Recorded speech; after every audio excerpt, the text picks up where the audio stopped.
या कहें कि कुछ लोगों ने तो सुना ही होगा। सबसे पहले तो यही बता देते हैं कि सूरन सब्जी नहीं, तरकारी है। सब्जी मतलब जो हरी हो, सब्ज मतलब ही हरा होता है। मसलन करेला और तोरी सब्जी है, आलू, प्याज, अदरक, लहसुन तरकारी है।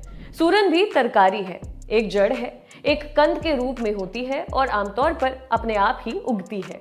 सुनाई देती है चूरन जैसी, दिखाई देती है सूरन जैसी। ठेलों पर रंग बिरंगी सब्जी तरकारी के बीच बेरंग, मटमैला, बेढंगा गुच्छे जैसा कुछ, कटहल जैसा सब, आकार कोड़े जैसा। न काटना आसान और ना ही पकाना। काटो तो हाथ में खुजली हो और पकाओ तो जल्दी से गलती नहीं है।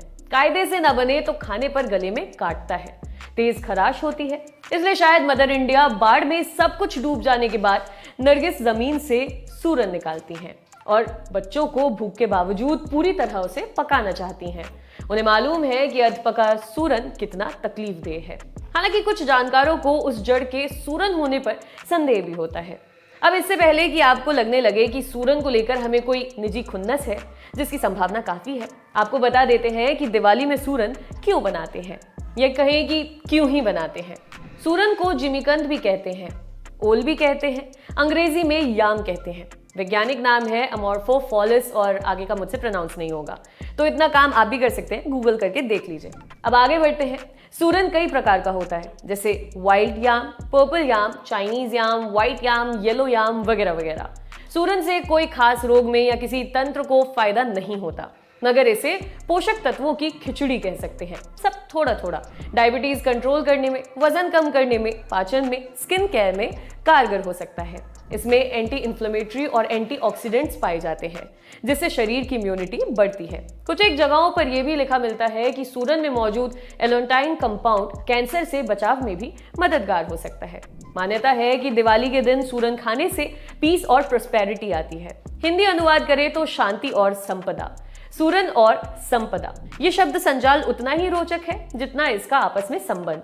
सूरन तो है जड़, तो जब जड़ को खोदकर निकाल दिया जाता है तो वहीं दूसरी जड़ उगाती है।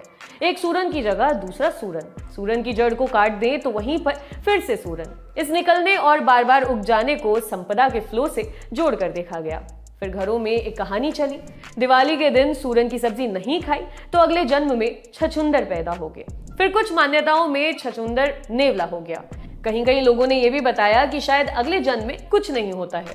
लोगों को इंटरनेट से जितना सीमित ज्ञान रिश्ता हुआ मिला, उसमें पता चलता है कि मान्यताओं में दिवाली पर सूरन बनाने और खाने की परंपरा काशी यानी कि बनारस से आई है।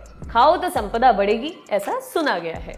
सूरन को उबाल कर भी बना सकते हैं और बिना उबाले भी। चोखा भी बनाते हैं और सब्जियों के साथ तरी भी, अचार भी, दम की तरह भी। आपके यहाँ बनता है तो मुबारक आपको, नहीं बनता तो मिस आउट मत करिए, बना डालिए।